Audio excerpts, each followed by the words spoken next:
Hi friends, எல்லோருக்கும் வணக்கம். Today நம்ம இன்னைக்கு பாலிட்டி ஃபர்ஸ்ட் லெசன் பார்க்க போறோம். இப்போ பாலிட்டில நமக்கு ஃபர்ஸ்ட் டாபிக்கே பாத்தீங்கன்னா இந்திய அரசியலமைப்பின் உருவாக்கம் தான் இருக்கும். ஓகே, அப்போ அதாவது ஃபர்ஸ்ட் டாபிக்ல பாத்தீங்கன்னா உருவாக்கத்துக்கு முன்னால எப்படி நமக்கு அரசியலமைப்பு உருவாக்கப்படுதுன்னு சட்டங்கள்லாம் வந்திருக்கும் வரிசையா. அதுக்கப்புறம் தான் நமக்கு இந்திய அரசியலமைப்பு உருவாக்கப்பட்டிருக்கும். ஓகே, ஃபர்ஸ்ட் இந்த அரசியலமைப்பு சட்டங்கள் உருவாக்குறதுக்கு நமக்கு ஆங்கிலேயர் ஆட்சி அவங்க கொண்டு வர சட்டங்கள் மூலம் தான் கொண்டு வராங்க. இதெல்லாம் பாத்தீங்கன்னா நமக்கு குரூப் 4 அண்ட் குரூப் 2ல அவ்வளவு இம்பார்ட்டன்ஸ் இல்ல. குரூப் 1ல தான் அவ்வளவு கேட்டிருக்காங்க. பட் இருந்தாலும் இப்ப குரூப் 2க்கும் நமக்கு பாத்தீங்கன்னா அவுட் சோர்ஸ் நிறைய கேட்கறதுனால நீங்க இதுவும் இப்போ இந்த இதெல்லாம் தெரிஞ்சு வச்சுக்கிறது உங்களுக்கு நல்லது. ஓகே ஓகே, ஃபர்ஸ்ட் ஸ்டார்ட் பண்ணலாம். இப்போ இந்திய அரசியலமைப்பிற்கு முந்தைய சட்டங்கள். ஓகே, நமக்கு இந்திய அரசியலமைப்பு எப்போ உருவாக்கப்பட்டது, அது நடைமுறைக்கு வந்தது பாத்தீங்கன்னா 1950ல நடைமுறைக்கு வந்தது. ஓகே, இந்திய அரசியலமைப்பு சட்டம். அப்ப அதுக்கு முன்னால என்னென்ன சட்டங்கள் நமக்கு நடைமுறையில இருந்தது. ஓகே, அது வரைக்கும் நம்ம ஆங்கிலேய ஆட்சியின் கீழே தான் அவங்களுக்கு கீழே தான் இருந்திருக்கும். ஸோ இதை நமக்கு 1947 கிடைச்சது. அந்த நம்ம சட்டம் நமக்கு கீழே ஒரு சட்டம் கொண்டு வந்தது பாத்தீங்கன்னா 1950. அதுக்கப்புறம் தான் நம்ம வச்சு நமக்கு அந்த சட்டத்துக்கு கீழே நம்ம நிர்வாகம் பண்ண ஆரம்பிச்சிருப்போம். ஓகே, ஃபர்ஸ்ட் இப்போ பிரிட்டிஷ் கிழக்கிந்திய கம்பெனி இந்தியாவில் வணிகம் செய்ய பட்டயத்தை அளித்தவர் யார் அப்படின்னு பாத்தீங்கன்னா குயின் எலிசபெத். அவங்ககிட்ட ஒரு பட்டயத்தை வாங்கிட்டு தான் நம்ம இங்க அவங்க ஃபர்ஸ்ட் இந்தியாவில வணிகம் செய்ய வர்றாங்க. ஓகே, அதோட காலம் பாருங்க, பிரிட்டிஷ் கிழக்கிந்திய கம்பெனியின் ஆட்சி காலம்னு பாத்தீங்கன்னா 1773 டு 1858 வரை. இந்த 58க்கு அப்புறம் பாத்தீங்கன்னா நேரடியாக ராணியின் அவங்க ஆட்சி நிர்வாகம் வந்துரும். அதாவது வணிக நிர்வாகம் தடை செய்யப்பட்டிருக்கும். ஓகே, அதுக்கப்புறம் ஆங்கிலேய அரசின் நேரடி ஆட்சி நிர்வாகம் தான் இருந்திருக்கும். ஓகே, ஃபர்ஸ்ட் இப்போ என்ன சட்டம் கொண்டு வந்தாங்கன்னு பாத்தீங்கன்னா ஒழுங்குமுறை சட்டம். ஓகே, ஒழுங்குமுறை சட்டம் இயர் பாருங்க 1773. ஓகே, 1773 ஒழுங்குமுறை சட்டம்.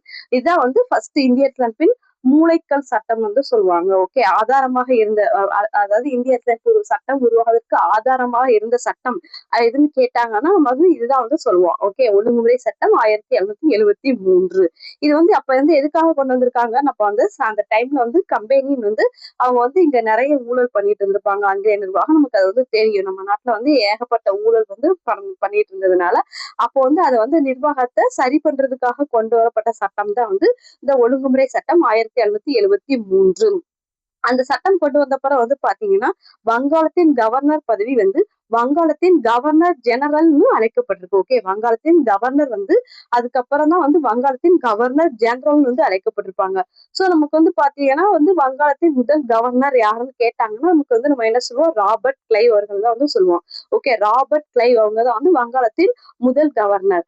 அப்போ வங்காளத்தின் முதல் கவர்னர் ஜெனரல் யார் அப்படின்னு பாத்தீங்கன்னா வாரன் ஹேஸ்டிங்ஸ். ஓகே, அதாவது வெறும் கவர்னர்னா ராபர்ட் கிளைவ். இதே வங்காளத்தின் முதல் கவர்னர் ஜெனரல் யாருன்னு கேட்டாங்கன்னா வாரன் ஹேஸ்டிங்ஸ். ஓகே, அடுத்து பாருங்க, இந்த சட்டத்துக்கு கொண்டு வந்ததுக்கு அப்புறம் நமக்கு கல்கத்தாவில் உச்ச நீதிமன்றம் அமைக்கப்பட்டது. எப்போ 1774ல உச்ச நீதிமன்றம் அமைக்கப்பட்டது. அதோட 1+3 இருப்பாங்க. ஓகே, உறுப்பினர்கள். ஓகே, அடுத்து பாருங்க 4 பேருடைய நிர்வாக கவுன்சில் உருவாக்கப்பட்டது. ஓகே, 4 பேருடைய நிர்வாக கவுன்சில் உருவாக்கப்பட்டிருக்கு. ஓகே, இதுல பாத்தீங்கன்னா இப்போ இதுல நீதிபதி அதாவது உச்ச நீதிமன்றம் அமைச்சிருப்பாங்கன்னு சொன்னால அதுல 1+3 சொன்னால அப்ப அதோட தலைமை நீதிபதி யார் அப்படின்னு பாத்தீங்கன்னா எலிசா இம்பே. ஓகே, முதல் தலைமை நீதிபதி யாரு அப்படின்னு கேட்டாங்கன்னா எலிசா இம்பே. ஓகே, இது அதை கேட்டதுல குரூப் 1 ஒரு கேட்கலாம். சோ அவங்க நோட் பண்ணிக்கலாம். முதல் தலைமை நீதிபதினா எலிசா இம்பே. மற்ற 3 நீதிபதிகள் இருந்திருப்பாங்க. அவங்க பேர் பாத்தீங்கன்னா Chambers Lemaster Haiti. Okay, Chambers Lemaster Haiti மற்ற 3 நீதிபதிகள். ஓகே, அதுக்கப்புறம் 4 பேருடைய நிர்வாக கவுன்சில் இருந்திருக்கும். ஓகே, இப்போ ஓகே, இதுல ரிப்பீட் பண்ணிக்கிறேன். வங்காளத்தின் முதல் கவர்னர் யாருன்னு கேட்டாங்கன்னா ராபர்ட் கிளைவ். இதே கவர்னர் ஜெனரல் யாருன்னு கேட்டாங்கன்னா Warren Hastings. Okay okay, next அடுத்த சட்டம் பாத்தீங்கன்னா பிட் இந்திய சட்டம். ஓகே, பிட் இந்திய சட்டம் இது எதுக்காக கொண்டு வந்தாங்கன்னா இந்த ஃபர்ஸ்ட் கொண்டு வந்த ஒழுங்குமுறை சட்டம் 1773 உள்ள குறைகளை களையதான் கொண்டு வந்திருப்பாங்க. ஓகே, குறைகளை களைய வில்லியம் பிட்டினால் கொண்டு வந்திருக்கும். சோ அவரோட பேர் பிட். சோ அந்த அவரோட பேரே இந்த சட்டத்துக்கு வச்சிருக்காங்க பிட் இந்திய சட்டம் 1784. இதுல பாத்தீங்கன்னா இந்த சட்டம் கொண்டு வந்த பிறகு 6 உறுப்பினர்களை உடைய கட்டுப்பாட்டு வாரியம் வந்து அமைக்கப்பட்டிருக்கும். ஃபர்ஸ்ட் வந்து நமக்கு வந்து பாத்தீங்கன்னா 73 சட்டத்துல வந்து நிர்வாக கவுன்சில் மட்டும் தான் இருந்திருக்கும். அதுக்கப்புறமா வந்து பாருங்க 6 உறுப்பினர்கள் உடைய கட்டுப்பாட்டு வாரியம் வந்து அமைக்கப்பட்டது. ஓகே. நெக்ஸ்ட் வந்து பாருங்க பட்டய சட்டம் 1773. ஓகே. இது வந்து பாத்தீங்கன்னா இதுபடி வந்து என்ன அதாவது நம்ம ஃபர்ஸ்ட் பார்த்ததுதான். இதுபடி வந்து பாத்தீங்கன்னா நம்ம நாட்டுல வந்து பாத்தீங்கன்னா ஒவ்வொரு 20 வருஷத்துக்கும் ஒரு தடவை வந்து வணிகம் செய்யறதுக்கு வந்து அதாவது ரெனியூவல் பண்ணிக்கிட்டே இருப்பாங்க. அனுமதி வந்து கொடுக்குறாங்க. ஓகே. கிழக்கிந்திய கம்பெனி இந்தியாவுடன் மேலும் 20 ஆண்டுகள் வணிகம் செய்ய அனுமதிக்குது. ஓகே. அது எந்த சட்டத்துல இருந்து தான் நமக்கு அந்த அந்த நடைமுறை கொண்டு வரும்? இந்த 1773 பட்டய சட்டத்தின் மூலம் தான் வந்து நம்ம நடைமுறை வந்து கொண்டு வரோம். ஓகே. அடுத்த பட்டய சட்டம். ஓகே. 1813. ஓகே. இதுல வந்து பாத்தீங்கன்னா மெயினா நமக்கு வந்து இதுல வந்து என்ன கேட்பாங்கன்னா இந்த கல்விக்காக 1,00,000 ரூபாய் வந்து ஒதுக்கப்பட்டதுதான் மெயினா அந்த 1813 சட்டத்துல உள்ள சிறப்பம்சமே இதுதான் வந்து சொல்லுவாங்க. ஓகே. மேலும் வந்து பாத்தீங்கன்னா கிழக்கிந்திய கம்பெனியின் வணிக முற்றுரிமை வந்து நிறுத்தப்பட்டிருக்கும். ஓகே. அவங்களோட வணிக முற்றுரிமை வந்து நிறுத்தப்பட்டிருக்கும். அவங்க வந்து சீனாவுடன் மட்டும்தான் வணிகம் செஞ்சுக்கலாம். மத்த இடத்துல வந்து அவங்களுக்கு முற்றுரிமை வந்து இந்த சட்டத்தின் மூலம் வந்து நிறுத்தப்பட்டிருக்கும். ஓகே. ஆனா இதுல வந்து பாத்தீங்கன்னா 1,00,000 ரூபாய் ஒதுக்கீடு தான் பண்ணிருப்பாங்க. ஆனா நமக்கு வந்து இந்த தொகையை வந்து நம்ம கல்விக்காக நம்ம நாட்டுல வந்து அவங்க செலவு பண்ணல. ஓகே. இதுதான் வந்து பட்டய சட்டம் 1813 சிறப்பு அம்சங்கள். அடுத்து வந்து பாருங்க பட்டய சட்டம் 1833. ஓகே. இந்த 33 சட்டத்துலதான் வந்து மெயினா என்னன்னு பாத்தீங்கன்னா நமக்கு அதாவது இந்தியாவின் முதல் கவர்னர் ஜெனரல்னு பதவியை வந்து மாத்திருப்பாங்க. அது வரைக்கும் வந்து பாத்தீங்கன்னா வங்காளத்தின் கவர்னர் ஜெனரல் தான் நம்ம வந்து மேல பார்த்தோம். சோ அதுக்கப்புறம் இந்தியாவின் கவர்னர் ஜெனரல்னு மாத்திருப்பாங்க. அதன்படி இந்தியாவின் முதல் கவர்னர் ஜெனரல் யாருன்னு பாத்தீங்கன்னா வில்லியம் பெண்டிங் பிரபு. ஓகே. இந்தியாவின் முதல் கவர்னர் ஜெனரல் யாருன்னு பாத்தீங்கன்னா வில்லியம் பெண்டிங் பிரபு. ஓகே. 1835 ஆங்கில கல்வி முறையை அறிமுகப்படுத்திய மெக்காலே கல்விக்குழு வந்து அதுக்கப்புறம் தான் அமைச்சிருக்காங்க. ஓகே. 1835 நமக்கு வந்து இது கல்வி படிக்கும் போதே நம்ம படிச்சிருப்போம். மெக்காலே கல்விக்குழு வந்து அமைக்கப்பட்டது 1835. அடுத்து வந்து பாருங்க பட்டய சட்டம் 1853. இந்த இதுல என்ன சிறப்பம்சம் இருக்குது பாத்தீங்கன்னா நமக்கு வந்து இந்திய குடிமைப்பணி தேர்வுகள் அதாவது ICS தேர்வுகள்ல வந்து இந்தியர்களும் கலந்து கொள்ளலாம்னு அனுமதி கொடுத்தது வந்து எந்த சட்டத்தின் மூலம் தான் 1853 சட்டத்தின் மூலம் தான் வந்து நமக்கு வந்து அனுமதி வந்து கொடுத்திருக்காங்க. அதாவது இந்தியர்களும் கலந்து கொள்ளலாம் அப்படின்னு. ஓகே. மேலும் நமக்கு வந்து பாத்தீங்கன்னா அதுக்காக வந்து ஒரு கமிட்டி வந்து அமைக்கிறாங்க குடிமை பணிகளுக்காக மெக்காலே கமிட்டி. ஓகே. மெக்காலே கமிட்டின்னு வந்து அமைக்கிறாங்க. எப்போ 1854. ஓகே. இது வந்து பாருங்க இங்கிலாந்து ராணியின் ஆட்சி காலம். அடுத்து நம்ம அது பார்க்க போறோம். இதுவரை பார்த்தது வந்து பட்டய சட்டம் நமக்கு வந்து 1813 33 இதெல்லாம் வந்து பார்த்தாச்சு. 53 இதுக்கப்புறம் வந்து பார்க்க போறது இங்கிலாந்து ராணியின் ஆட்சி காலம். ஓகே. இப்ப இங்கிலாந்து ராணியின் ஆட்சி காலத்துல ஃபர்ஸ்ட் சட்டம் வந்து பாருங்க இந்திய அரசு சட்டம் ஆகஸ்ட் 2 போடப்பட்டிருக்கு 1858. ஓகே. இந்திய அரசு சட்டம் எப்பன்னா ஆகஸ்ட் 2 1858. இது ஏன் இந்த டேட் இங்க கொடுத்திருக்காங்கன்னா நமக்கு வந்து நம்ம வந்து விக்டோரியா மகாராணியின் அறிக்கை அது ஒரு அந்த டேட்டு வந்து கேட்பாங்க. அது வந்து ஒரு மேபி நம்ம கன்ஃபியூஸ் பண்றதுக்காக இந்த டேட்டையும் கொடுத்திருந்தா நம்ம வந்து கன்ஃபியூஸ் ஆயிடக்கூடாது. இந்திய அரசு சட்டம் தான் வந்து பாருங்க ஆகஸ்ட் 2 1858. இதே விக்டோரியா மகாராணி அறிக்கைனா நவம்பர் 1 1858. ஓகே. இப்ப இந்திய அரசு சட்டம் ஆகஸ்ட் 2 1858 சிறப்பம்சங்கள் என்னலாம் அப்படின்னு பாக்கலாம். இதுல வந்து பாத்தீங்கன்னா நமக்கு 1857 சிப்பாய் கழகம் வந்து நடந்திருக்கும். அது வந்து இந்த சட்டத்தின் மூலம் தான் வந்து சிப்பாய் கழகத்தை தொடர்ந்து நிறுத்தினதுக்கு அப்புறம் இந்த சட்டம் வந்து இயற்றிருக்காங்க. சோ இது வந்து என்ன சொல்றாங்க நல்ல சட்டம்னு சொல்லுவாங்க. இந்த 1858 சட்டத்தை வந்து நல்ல சட்டம் அதாவது act for the good government of India. Okay அப்படின்னு வந்து சொல்றாங்க. அடுத்து வந்து பாருங்க கிழக்கிந்திய கம்பெனியின் ஆட்சி முடிவுக்கு அதாவது அந்த கம்பெனியோட ஆட்சி வந்து முடிவுக்கு கொண்டு வந்த சட்டம் வந்து இதுலதான் இங்கிலாந்து அரசின் நேரடி கட்டுப்பாட்டு கீழே வந்து வந்துருது. அதனாலதான் நமக்கு 1858 அப்புறம் உள்ள நிர்வாகத்தை வந்து இங்கிலாந்து ராணியின் அவங்க ஆட்சி காலம் வந்து சொல்றோம். அடுத்து வந்து பாருங்க இந்தியாவின் கவர்னர் ஜெனரல் பதவி வைஸ்ராய்னு மாத்திட்டாங்க. ஓகே. அப்ப 73 வந்து பாத்தீங்கன்னா நமக்கு வங்காளத்தின் கவர்னர் ஜெனரல்னு மாத்துவாங்க. நெக்ஸ்ட் 1833 இந்தியாவின் கவர்னர் ஜெனரல்னு மாத்துவாங்க. இதே வந்து பாத்தீங்கன்னா 1858 இந்தியாவின் வைஸ்ராய்னு 3ஆவதா வந்து மாத்துறாங்க. அதன்படி நமக்கு இந்தியாவின் முதல் வைஸ்ராய் யாருன்னு பாத்தீங்கன்னா கானிங் பிரபு. ஓகே. இந்தியாவின் முதல் வைஸ்ராய் கானிங் பிரபு. இங்கிலாந்து அரசின் சார்பாக இந்தியாவை நிர்வகிக்க இந்திய அரசு செயலர் பதவி வந்து உருவாக்கப்பட்டிருக்கும். இப்ப நம்ம வந்து நிர்வாக கவுன்சில் வந்து பார்த்தோம் ஃபர்ஸ்ட் உருவாக்குனது. அதுக்கப்புறம் வந்து பாத்தீங்கன்னா கட்டுப்பாட்டு வாரியம் வந்து பார்த்தோம். அதாவது 1784 சட்டத்துல வந்து பாத்தீங்கன்னா கட்டுப்பாட்டு வாரியம் வந்து உருவாக்கியிருப்பாங்க. இப்ப 1858 சட்டத்துல வந்து பாத்தீங்கன்னா நமக்கு ஒரு புது தலைவர் பதவி இந்திய அரசு செயலாளர் வந்து உருவாக்குறாங்க. அதாவது செக்ரட்டரி ஆஃப் ஸ்டேட் வந்து பதவி உருவாக்கப்பட்டது. அதன்படி இந்தியாவின் முதல் அரசு செயலாளர் யார் அப்படின்னு பாத்தீங்கன்னா சார்லஸ் வுட். ஓகே, இந்தியாவின் முதல் அரசு செயலாளர்னா சார்லஸ் வுட். அரசு செயலருக்கு உதவிட இவங்களுக்கு கீழே எத்தனை பேர் இருக்காங்கன்னா 15 பேரை உடைய இந்திய கவுன்சில் ஒண்ணு உருவாக்குறாங்க. ஓகே, இந்த சார்லஸ் வுட் அவங்களுக்கு கீழே வந்து உதவிட இந்திய கவுன்சில் 15 பேர் கூட உறுப்பினர் கொண்ட அமைப்பு வந்து உருவாக்குறாங்க. மேலும் இங்கிலாந்தில் இருந்த இயக்குனர் குழுவும் கட்டுப்பாட்டு வாரியத்தையும் வந்து கலைச்சிடுறாங்க. ஓகே, அந்த ரெண்டையுமே கலைச்சிட்டு தான் நமக்கு வந்து இந்த இந்திய கவுன்சில் வந்து அமைக்கப்பட்டது. ஓகே, அடுத்து வந்து பாருங்க விக்டோரியா மகாராணியின் பேரறிக்கை. இது வந்து பாத்தீங்கன்னா நமக்கு 1805 சிப்பாய் கழகத்துக்கு அப்புறம் தான் வந்து நமக்கு வந்து கானிங் பிரபு வந்து இந்த அறிக்கையை வந்து வாசிப்பாங்க. இது எப்போ வாசிக்கிறாங்கன்னா நவம்பர் 1 1858 அலகாபாத்தில் கானிங் பிரபுவா வந்து அறிவிக்கப்பட்டது. ஓகே, நவம்பர் 1 1858 இதை வந்து மக்களின் உரிமை சாசனம் இல்லைன்னா மேக்னா கார்ட்டா அப்படின்னு வந்து சொல்றாங்க. ஓகே, ஃபர்ஸ்ட் மக்களின் உரிமை சாசனம். ஓகே, அப்படின்னு எதுன்னு கேட்டாங்கன்னா விக்டோரியா மகாராணியின் பேரறிக்கை தான் சொல்றோம். மேக்னா கார்ட்டாவும் சொல்றாங்க. ஓகே, இது வந்து இந்த அறிக்கையின் மூலம் இந்தியாவில் கம்பெனியின் ஆட்சி முடிவுக்கு வந்து பிரிட்டிஷ் அரசின் நேரடி கட்டுப்பாட்டில் இந்தியாவை வந்து கொண்டு வருது. கம்பெனியுடைய ஆட்சி வந்து முடிவுக்கு வந்துருது. அடுத்த சட்டம் வந்து பார்த்தா இந்திய கவுன்சில் சட்டம் 1861. ஓகே, இந்திய கவுன்சில் சட்டம் 1861. இந்த சட்டத்தின் சிறப்பம்சங்கள் பாத்தீங்கன்னா நமக்கு மத்திய சட்டமன்றம் இதன் மூலம் தான் வந்து உருவாக்கப்பட்டுள்ளது. அதாவது நம்ம பார்லிமெண்ட் சொல்றோம்ல, அந்த பார்லிமெண்ட்ங்கிற அமைப்பு வந்து எந்த ஆக்ட் மூலம் வந்து கொண்டு வந்தது அப்படின்னு வந்து பாத்தீங்கன்னா இந்த ஆக்ட் தான். இந்திய கவுன்சில் சட்டம் 1861 மூலம் தான் உருவாக்கப்பட்டது. மேலும் கானிங் பிரபு உருவாக்கிய அமைச்சர் பதவி முறை வந்து அங்கீகரிக்கப்பட்டிருக்கு. எப்போ 1859. அதாவது போர்ட்போலியோ சிஸ்டம். ஓகே, அமைச்சர் பதவி முறை வந்து அங்கீகரிக்கப்பட்டது இந்த 1861. நம்ம மெயினா ஞாபகம் வச்சுக்கிறது இந்த 1861 சட்டத்துல வந்து மூலமா தான் வந்து நமக்கு மத்திய சட்டமன்றம் வந்து உருவாக்கப்பட்டது. அடுத்து இந்திய கவுன்சில் சட்டம் 1892.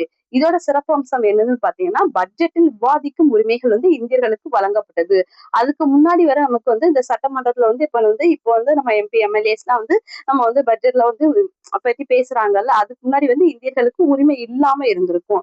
இந்த 1892 கவுன்சில் சட்டத்துக்கு அப்புறம் தான் வந்து பட்ஜெட்டில் விவாதிக்கும் உரிமை வந்து இந்தியர்களுக்கு வழங்கப்பட்டது. நெக்ஸ்ட் வந்து பாத்தீங்கன்னா இந்திய கவுன்சில் சட்டம் 1909. இதோட சிறப்பம்சம் இப்ப பார்க்க போறோம். இது வந்து என்ன சட்டம் சொல்றாங்க, மிண்டோ மார்லி சீர்திருத்தம் என அழைக்கப்படுகிறது. அதாவது இந்திய கவுன்சில் சட்டம் 1909 வந்து மிண்டோ மார்லி சீர்திருத்தம் என அழைக்கப்படுகிறது. இந்தியாவின் வைசிராய் மிண்டோ, அதாவது இந்தியாவின் 40 வைசிராய் இருந்த ஒரு பேர் வந்து மிண்டோ, அதனால அவர் பேர்லயே வந்து கொண்டு இருப்பாங்க. மற்றும் இந்தியாவிற்கான அரசு செயலர் வந்து மார்லி. ஓகே, ஆகியோரால் வந்து உருவாக்கப்பட்டதாக இதனை மிண்டோ மார்லி சீர்திருத்தம்னு வந்து சொல்றோம்.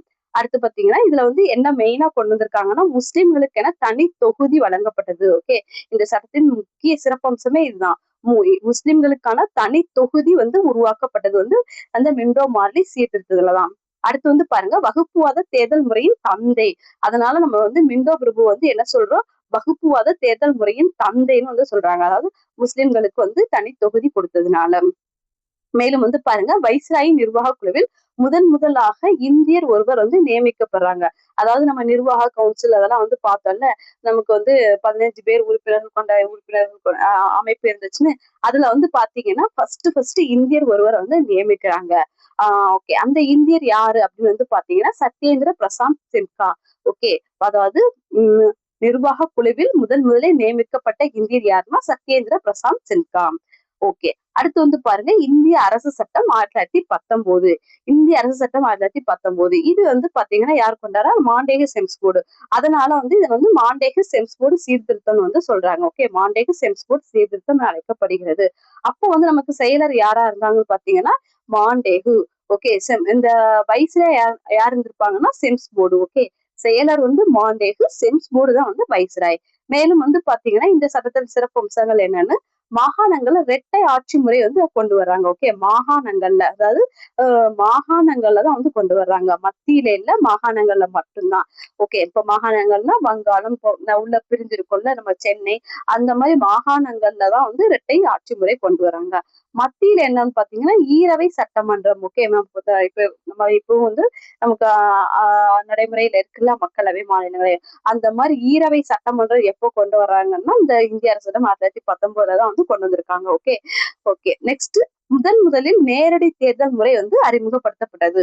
அதாவது 1920 வந்து தேர்தல் எலெக்ஷன் நடக்கும்ல, சோ இந்த நேரடி தேர்தல் வந்து அறிமுகப்படுத்தப்பட்டது வந்து இந்த எலெக்ஷனுக்கு, சாரி, இந்த சட்டத்துக்கு அப்புறம் தான், 1919 மாண்டேகு சென்ஸ்போர்ட் சட்டத்துக்கு அப்புறம் தான். மேலும் இந்தியர்களுக்கு வாக்குரிமை வழங்கப்பட்டது. ஓகே, இந்தியர்களுக்கு வாக்குரிமை வழங்கப்பட்டதும் இந்த சட்டத்துக்கு அப்புறம் தான், 1919 சட்டத்திற்கு பிறகு. மேலும் ஆங்கிலோ இந்தியர்கள், சீக்கியர்கள், கிறிஸ்தவர்கள் மற்றும் ஐரோப்பியர்களுக்கும் தனி தொகுதிகள் வந்து வழங்கப்பட்டன. யாருக்கெல்லாம் வந்து பாருங்க, நமக்கு வந்து முஸ்லிம்களுக்கு தனி தொகுதி கொடுத்தது 1909 மிண்டோ மார்லி சீர்திருத்தத்துல. இதே வந்து 1919 சட்டத்துல வந்து பாருங்க, ஆங்கிலோ இந்தியர்கள், சீக்கியர்கள், கிறிஸ்தவர்கள் மற்றும் ஐரோப்பியர்களுக்கும் தனி தொகுதிகள் வழங்கப்பட்டன.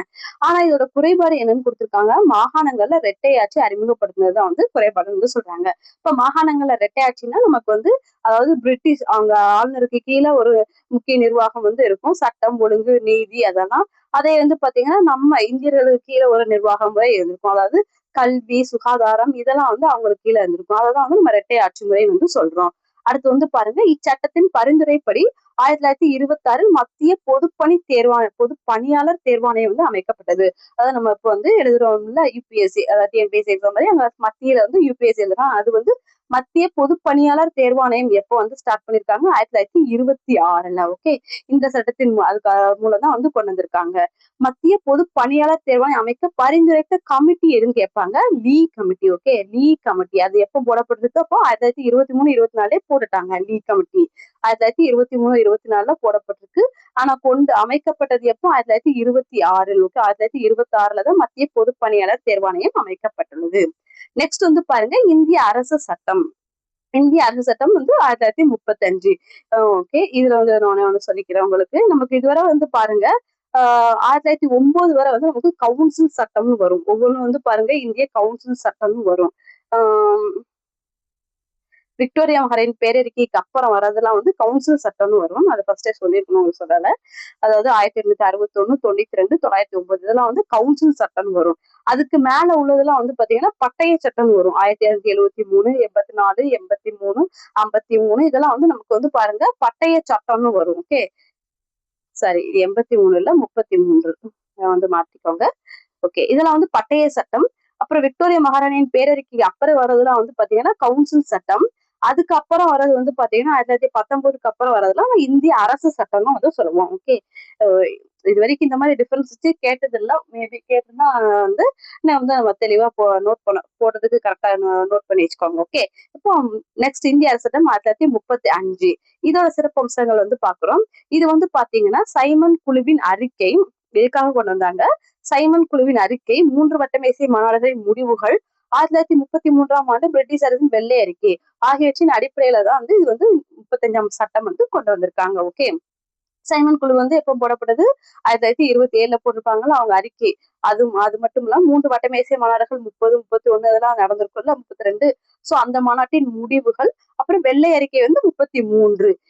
இதன் அடிப்படையில தான் வந்து இந்த இந்திய அரசு சட்டம் 1935 உருவாக்கப்பட்டுள்ளது. மேலும் வந்து பாத்தீங்கன்னா நம்ம 1919 மாகாணங்கள்ல இரட்டை ஆட்சி கொண்டு வந்திருப்பாங்கன்னு பார்த்தோம். ஆனா இங்க வந்து 35ஆம் சட்டத்தின் மூலம் வந்து இந்த மாகாணங்களில் இரட்டை ஆட்சி வந்து ஒழிக்கப்பட்டுள்ளது. ஓகே, மாகாணங்களில் இரட்டை ஆட்சி ஒழிக்கப்பட்டுள்ளது. ஆனால் மத்தியில் இரட்டை ஆட்சி வந்து பரிந்துரைக்கப்பட்டுள்ளது. ஓகே, மத்தியில வந்து இரட்டை ஆட்சி வந்து பரிந்துரைக்கப்பட்டுள்ளது. அடுத்து வந்து பாருங்க, பிரிட்டிஷ் இந்திய மாகாணங்களும் சுதேச அரசுகளும் இணைந்த அனைத்திந்திய கூட்டாட்சி அரசாங்கம் உருவாக்க வந்து பரிந்துரைக்கப்பட்டது. ஓகே, அதாவது அவங்க 2 பேரும் அதாவது பிரிட்டிஷ் இந்திய மாகாணங்களும் சுதேச அரசுகளும் இணைந்த அனைத்திந்திய கூட்டாட்சி அரசாங்கம் உருவாக்க வந்து பரிந்துரைக்கிறாங்க. அடுத்து மத்திய அரசின் அதிகாரங்கள் கூட்டாட்சி, மாகாண, பொது பட்டியல்களாக பிரிக்கப்பட்டது. அதாவது நம்ம அதிகார படிச்சிருக்கோம்ல, மத்திய பட்டியல், மாநில பட்டியல், பொது பட்டியல், அந்த 3 வந்து பிரிச்சது வந்து பாத்தீங்கன்னா இந்த சட்டத்தின் மூலம் தான். அடுத்து வந்து பாருங்க 1935 மத்திய கூட்டாட்சி ரிசர்வ் வங்கி தோற்றுவிக்கப்பட்டது. அதாவது ஆர்பிஐ வந்து ஸ்டார்ட் பண்ணது இந்த ஆக்ட்ல தான் வந்து கொண்டு வந்திருக்காங்க. எப்போ 1935. நெக்ஸ்ட் வந்து பாருங்க 1937 டெல்லியில் கூட்டாட்சி நீதிமன்றம் வந்து உருவாக்கப்பட்டுள்ளது. டெல்லியில எங்க டெல்லியில நம்ம 1773 வந்து பார்த்தா கல்கத்தாவில உச்ச நீதிமன்றம் ஸ்டார்ட் பண்ணாங்கன்னு, இங்க வந்து பாருங்க 1937 டெல்லியில கூட்டாட்சி நீதிமன்றம் வந்து ஸ்டார்ட் பண்ணிருக்காங்க. அடுத்து 1937 தமிழ்நாட்டில் சட்ட மேலவை வந்து உருவாக்கப்பட்டது. ஓகே, தமிழ்நாட்டில் சட்ட மேலவை. இப்ப நமக்கு வந்து 35ல வந்து அதாவது எலெக்ஷன் வந்து திரும்ப நடந்திருக்கும். அதுக்கப்புறம் தான் வந்து தமிழ்நாட்டுல சட்ட மேலவை வந்து உருவாக்கப்பட்டுள்ளது. அடுத்து வந்து பாருங்க 1937 பர்மா இந்தியாவிலிருந்து பிரிக்கப்பட்டுள்ளது. இதெல்லாம் வந்து 1935 ஆண்டு சட்டத்தின் சிறப்பம்சங்கள். ஓகே, அடுத்து வந்து பாருங்க கேபினெட் தூதுக்குழு, அமைச்சரவை தூதுக்குழுன்னு வந்து சொல்றோம். இதோட அறிக்கை வந்து 1946. ஓகே, அவங்க 1946 தான் வந்து இந்த அமைச்சரவை தூதுக்குழு வந்து இந்தியாவுக்கு வந்து வந்திருப்பாங்க. ஓகே, இந்தியாவுக்கு வந்து வந்திருப்பாங்க. எப்போன்னு வந்து பாத்தீங்கன்னா மார்ச் 22 வந்து வந்திருப்பாங்க. அதாவது கேபினெட் தூதுக்குழு இந்தியாவுக்கு வந்தது. ஓகே, அவங்க வந்து அடுத்து வந்து அறிக்கை எப்போ வந்து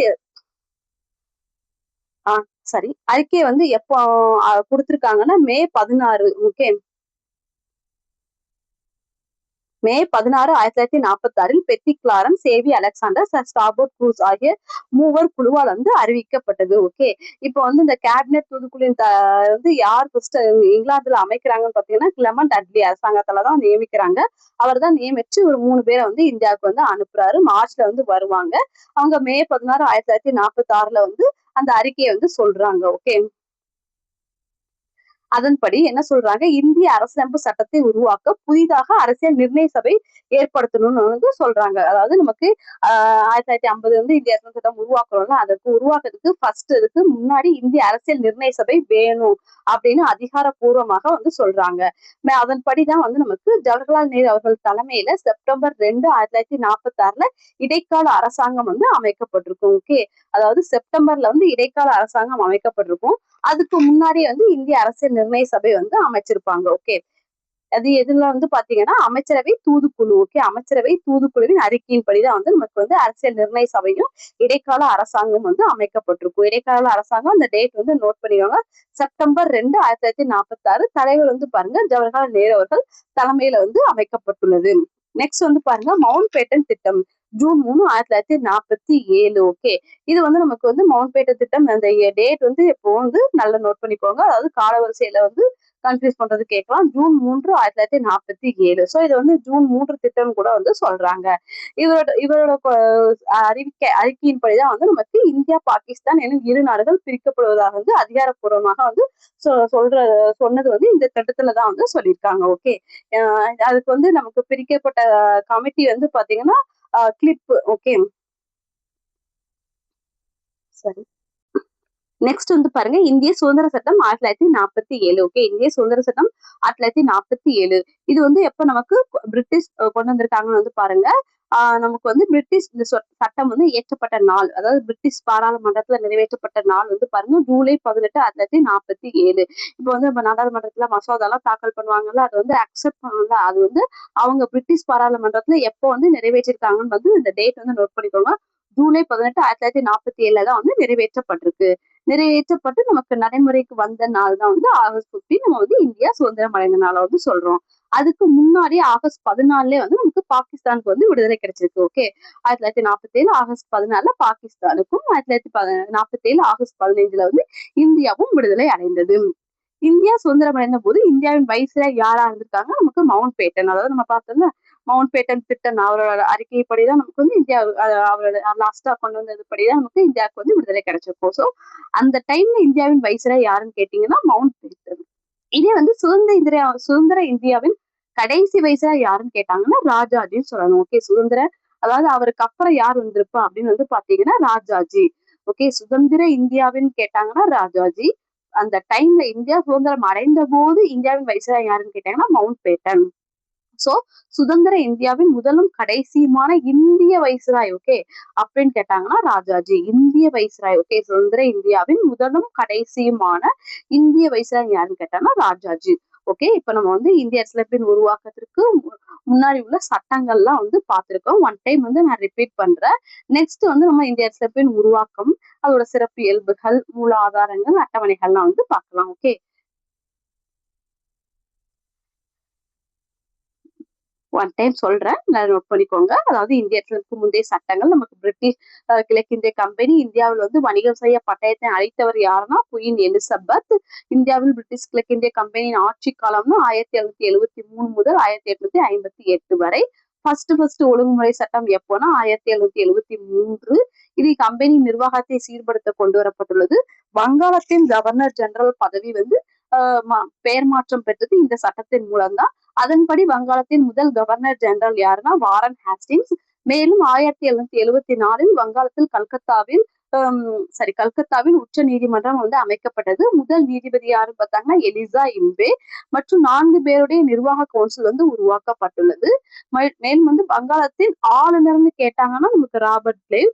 இதே வந்து வங்காளத்தின் கவர்னர் ஜெனரல்னு கேட்டாங்கன்னா நமக்கு வாரன் ஹேஸ்டிங்ஸ். ஓகே, கன்ஃபியூஸ் பண்ணிடாதீங்க. நெக்ஸ்ட் பிட் இந்திய சட்டம் 1784. இந்த ஒழுங்குமுறை சட்டம் குறைபாடுகளை களையதான் கொண்டு வராங்க. இதுல வந்து பாத்தீங்கன்னா 6 உறுப்பினர்களை உடைய கட்டுப்பாட்டு வாரியம் வந்து அமைக்கப்பட்டது. அடுத்து வந்து பட்டய சட்டம் 1773. இதுல வந்து பாத்தீங்கன்னா மேலும் 20 ஆண்டுகள் வணிகம் செய்ய, அதாவது ரெனுவல் பண்ணுவாங்க. அந்த 20 ஆண்டுக்கு ஒரு தடவை வந்து நம்ம வந்து அவங்க ரெனுவல் பண்ணி நம்ம இந்தியாவில வந்து வணிகம் இதுக்கு வந்து அனுமதி அளித்தது இந்த பட்டய சட்டத்துல வந்து சொல்றோம். நெக்ஸ்ட் பட்டய சட்டம் 1813. இதுல வந்து கிழக்கிந்திய கம்பெனி வணிக உற்றுரிமை நிறுத்தப்பட்டிருக்கும். கல்வியின் வளர்ச்சிக்காக 1 லட்சம் ரூபாய் வந்து நம்ம கொடுக்குறோம்னு சொல்லியிருப்பாங்க. ஆனா வந்து அதை வந்து செலவிடப்படவில்லை. நெக்ஸ்ட் பட்டய சட்டம் 1833. 33 நோட் பண்ணிக்கோங்க. இதன்படி வந்து வங்காளத்தின் கவர்னர் ஜெனரல் இந்தியாவின் கவர்னர் ஜெனரல் என மாற்றம் செய்யப்பட்டது. அதன்படி இந்தியாவின் முதல் கவர்னர் ஜெனரல் வில்லியம் பெண்டிங் பிரபு.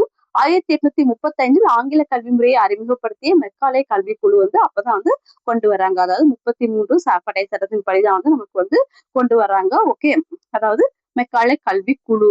அடுத்து வந்து பட்டய சட்டம் 1853. இதுல வந்துதான் நமக்கு குடிமைப்பணி தேர்வுகளை இந்தியர்களும் கலந்து கொள்ளலாம் வந்து அனுமதி வழங்கியிருப்பாங்க. அதுக்கு முன்னாடி இந்த 33ஆம் சட்டத்திலே வந்து சிவில் சர்வீஸ் எக்ஸாம்ல வந்து இந்தியர்கள் வந்து எழுதலாம்னு சொல்லியிருப்பாங்க. ஆனா அது முறைப்படி அனுமதி வழங்கினது வந்து 1853ஆம் பட்டய சட்டத்தின் மூலதான் வந்து கொண்டு வந்திருக்காங்க. மேலும் அந்த அதுக்காக கமிட்டி வந்து மெக்காலே கமிட்டி அப்படின்னு வந்து அமைக்கிறாங்க. இதுக்கு குடிமை பணிகளுக்கான கமிட்டி. நெக்ஸ்ட் வந்து பாத்தீங்கன்னா இங்கிலாந்து ராணியின் ஆட்சி காலம். இது வந்து 1858 முதல் 1947 வரை. இதன்படி முதல்ல வந்து இந்திய அரசு சட்டம், இவ்வளவு நேரம் பார்த்தது பட்டய சட்டம், இப்ப பார்க்க போறது அரசு சட்டம். இதுல வந்து ஆகஸ்ட் 2 1858 வந்து நிறைவேற்றப்பட்டது. சிப்பாய் கழகம் முடிஞ்சது இது வந்து கொண்டு வராங்க. இது வந்து act for the good government of India, அதாவது நல்ல சட்டம்னு சொல்றாங்க. இதன்படி வந்து பாத்தீங்கன்னா கிழக்கிந்திய கம்பெனி ஆட்சி முடிவுக்கு கொண்டு வந்து இங்கிலாந்து அரசின் நேரடி கட்டுப்பாட்டின் கீழ் வந்து ஆட்சி வந்து வருது. இதுல வந்து கவர்னர் ஜெனரல் பதவி வைஸ்ராய்னு பேர் மாத்திடுறாங்க. அதன்படி முதல் வைஸ்ராய் கானிங் பிரபு. இங்கிலாந்து அரசின் சார்பாக இந்தியாவை நிர்வகிக்க இந்திய அரசு செயலாளர், அதாவது செக்ரட்டரி ஆஃப் ஸ்டேட்ங்கிற பதவி உருவாக்கப்பட்டது.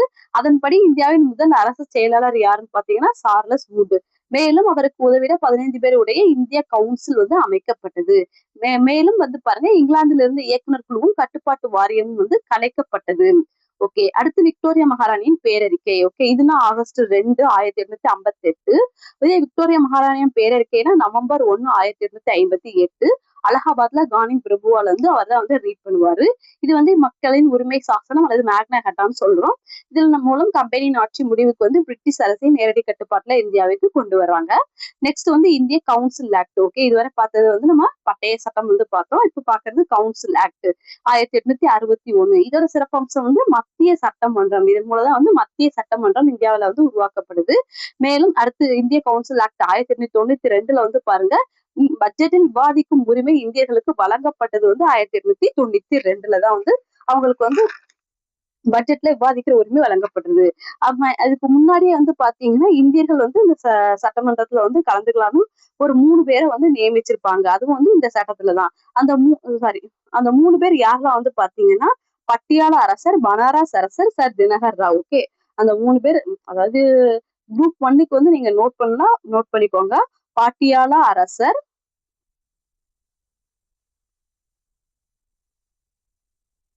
பனாரஸ் அரசர், சர் தினகர் ராவ். ஓகே, இவங்க 3 பேர் தான் வந்து அதாவது சட்டமன்றத்துல வந்து நியமிச்சிருப்பாங்க. முதல் முறை இந்திய அதாவது சட்டமன்றத்துல உள்ள வந்து 3 பேரை நியமிச்சிருக்காங்க. யாரு? பத்தியால அரசர், பனாரஸ் அரசர், சர் தினகர் ராவ். அதுக்கப்புறம் தான் நமக்கு வந்து பட்ஜெட்ல விவாதிக்கும் உரிமை வந்து இந்தியர்களுக்கு வழங்கப்பட்டது வந்து 1892. அடுத்த ஆக்ட் வந்து பாருங்க, இந்திய கவுன்சில் சட்டம் 1909. இது வந்து பேர் வந்து மிண்டோ மார்லி சீர்திருத்தம்னு கொண்டு வராங்க. ஏன்னா அவங்க கொண்டு வந்ததுன்னா அவங்க பேர்லயே வந்து கொண்டு வராங்க. இதுல வந்து சிறப்பு அம்சம் வந்து பாத்தீங்கன்னா, முஸ்லிம்களுக்கு தனி தொகுதி வந்து வழங்கப்பட்டது. வகுப்புவாத தேர்தல் முறையின் தந்தை யாருன்னு கேட்டா, அதனால மிண்டோ பிரபு தான் வந்து சொல்றோம். மேலும் வைஸ்ராய் நிர்வாக குழுவில் முதலாக இந்தியர் ஒருவர், அதாவது வைஸ்ராய் சட்டமன்றத்துல பாத்தீங்கன்னா அந்த 3 பேர் வைஸ்ராய் நிர்வாக குழுவுல வந்து இந்தியர் ஒருவர் வந்து நியமிக்கப்படுறாரு. அவர் தான் வந்து சத்யேந்திர பிரசாத் சின்ஹா. அடுத்த ஆக்ட் இந்திய அரசு சட்டம் 1919. இது வந்து மாண்டேகு செம்ஸ்போர்ட் சீர்திருத்தம்னு சொல்றோம். இதன்படி மாண்டேகு வந்து இந்திய செயலர், செம்ஸ்போர்டு இந்திய வைஸ்ராய். மாகாணங்கள் இரட்டை ஆட்சி முறை வந்து அறிமுகப்படுத்துறாங்க. மத்தியில வந்து ஈரவை சட்டமன்றம் வந்து கொண்டு வராங்க. அதாவது மக்களவை, மாநிலங்களவை மாதிரி ஈரவை சட்டமன்றம் கொண்டு வராது. இதன் மூலம் நேரடி தேர்தல் முறை வந்து அறிமுகப்படுத்தப்பட்டது. நமக்கு எப்ப நடந்திருக்கு எலெக்ஷன்? 1920. ஓகே, இந்தியர்களுக்கு வாக்குரிமை வழங்கப்பட்டது இந்த ஆக்ட் அப்புறம் தான். மேலும் ஆங்கிலோ இந்தியர்கள், சீக்கியர்கள், கிறிஸ்தவர்கள், ஐரோப்பியர்களுக்கு வந்து தனி தொகுதிகள் கொடுக்குறாங்க. இதோட குறைபாடுன்னு பாத்தீங்கன்னா, மாகாணங்கள்ல இரட்டை ஆட்சி அறிமுகப்படுத்துறதுதான். அதனால வந்து பாத்தீங்கன்னா, அவங்க ஆங்கிலேயர்களுக்கு தான் வந்து அதிகபட்ச நிர்வாகம் இருக்கும். அதாவது சட்டம், ஒழுங்கு, நீதி எல்லாம் வந்து அவங்களுக்கு வந்து போயிருது. இந்தியர்களுக்கு வந்து கல்வி, சுகாதாரம் இதுதான் வந்து அதன் கீழே மட்டும்தான் நிர்வாகம் செய்ய முடியும். மேலும் இச்சட்டத்தின் பரிந்துரைப்படிதான் நமக்கு வந்து மத்திய பொது பணியாளர் தேர்வாணையம் வந்து அறிமுகப்படுத்தப்படுது. யாரோட கமிட்டியின் படி வந்து பாத்தீங்கன்னா லீ கமிட்டின்னு கேட்டாங்கன்னா 1923-24. ஆனா அமைக்கப்பட்டது எப்போ? 1926. நெக்ஸ்ட் இந்திய அரசு சட்டம் 1935. இச்சட்டம் சைமன் குழுவின் அறிக்கை, 3 வட்டமேசை மாநாடுகளின் முடிவுகள் மற்றும் 1933 வெள்ளை அறிக்கை ஆகியவற்றின் அடிப்படையில தான் வந்து கொண்டு வராங்க. இதன்படி மாகாணங்கள்ல இரட்டை ஆட்சி வந்து ஒழிக்கப்படுறது. 19 கொண்டு வந்ததை வந்து இங்க வந்து ஒழிச்சிடுறாங்க. அப்புறம் மத்தியில் இரட்டை ஆட்சி பரிந்துரைக்கப்பட்டது. மாகாணங்கள்ல தன்னாட்சி, சுயாட்சி வந்து அறிமுகப்படுத்தப்படுது. ஓகே, 35 சட்டத்தின் மூலம் தான் சுயாட்சி அறிமுகப்படுத்தப்படுகிறது. மேலும் பொதுப்பட்டியல், அதாவது அதிகார பகிர்வு, மத்திய பட்டியல், பொதுப்பட்டியல், மாநில பட்டியல், அந்த 3ஆ வந்து பிரிச்சது வந்து இந்த சட்டத்தின் மூலம் தான். ரிசர்வ் பேங்க் RBI வந்து கொண்டு வந்தது இந்த சட்டத்தின் மூலம் தான். டெல்லியில் கூட்டாட்சி உச்ச நீதிமன்றம் அமைக்கப்பட்டது இந்த ஆக்டுக்கு அப்புறம் தான். மேலும் தமிழ்நாட்டில் சட்ட மேலவை உருவாக்கப்பட்டது. ஓகே, 1937 தான். பர்மா இந்தியாவிலிருந்து பிரிக்கப்பட்டது. அடுத்து வந்து பாருங்க, கேபினெட் தூதுக்குழு, அமைச்சரவை தூதுக்குழு. இது வந்து எப்ப போடுறாங்க? 1946. கிளமண்ட் அட்லி தலைமையில இருந்து இங்க வந்து இந்தியாவுக்கு வந்து 3 பேர் அனுப்புறாங்க. எப்போ? மார்ச்ல வந்திருப்பாங்க. மே 16 வந்து அவங்க வந்து அறிக்கையை வந்து சொல்றாங்க. அது 3 உறுப்பினர்கள் யாரு? பெத்தி கிளாரம், சேவி அலெக்சாண்டர், ஸ்டாபோர்ட் கிரிப்ஸ். எப்போ வந்து இவங்க என்ன சொல்றாங்க? வந்து ஃபர்ஸ்ட் இந்திய அரசியல் நிர்ணய சபையை வந்து நீங்க உருவாக்கணும்னு வந்து சொல்றாங்க. அதன்படி நமக்கு வந்து இந்திய அரசியல் நிர்ணய சபையும் இடைக்கால அரசாங்கம் வந்து அமைச்சிருப்பாங்க. இடைக்கால அரசாங்கம் எப்ப ஸ்டார்ட் பண்ணிருக்காங்க? செப்டம்பர் 2, 1946 ஜவஹர்லால் நேரு அவர்கள் தலைமையில் வந்து உருவாக்கப்பட்டது. நெக்ஸ்ட் மவுண்ட் பேட்டன் திட்டம் ஜூன் 3, 1947. இதன்படிதான் வந்து இந்தியா, பாகிஸ்தான் என்னும் 2 நாடுகள் பிரிக்கப்படுவதை அதிகாரப்பூர்வமாக அறிவிக்கிறாங்க. அதுக்காக போடப்பட்ட சட்டம் தான் இந்திய சுதந்திர சட்டம் 1947. இது வந்து அங்க பிரிட்டிஷ் பாராளுமன்றத்துல எப்ப நிறைவேற்றிருக்காங்க? ஜூலை 18, 1947 நிறைவேற்றிருக்காங்க. இதன்படி நமக்கு விடுதலை கிடைச்சது நமக்கு தெரியும். ஆகஸ்ட் 15, 1947. இதே பாகிஸ்தான் ஆகஸ்ட் 14, 1947. இந்திய சுதந்திரம் அடைந்த போது இந்தியாவின் வைஸ்ராய் யாருன்னு கேட்டா மவுண்ட் பேட்டன். இதே சுதந்திர இந்தியாவின் கடைசி வைஸ்ராய்ன்னு கேட்டா ராஜாஜி. சோ சுதந்திர இந்தியாவின் முதலும் கடைசியுமான, அதாவது சுதந்திரம் பெற்ற பிறகு முதலும் கடைசியுமான இந்தியாவின் வைஸ்ராய் வந்து ராஜாஜி. ஏன்னா அதுக்கப்புறம் நம்ம வந்து குடியரசுத் தலைவர் ஆயிடுவாரு ராஜாஜி. சோ அந்த வைஸ்ராய் பதவியெல்லாம் வந்து கேன்சல் பண்ணிருப்பாங்க. சோ அதனாலதான் வந்து முதலும் கடைசியுமான வைஸ்ராய்னு வந்து சொல்றோம். ஓகே, நம்ம நெக்ஸ்ட் கிளாஸ் வந்து இந்திய அரசியலமைப்பின் உருவாக்கம் வந்து பார்க்கலாம். Okay friends, thank you.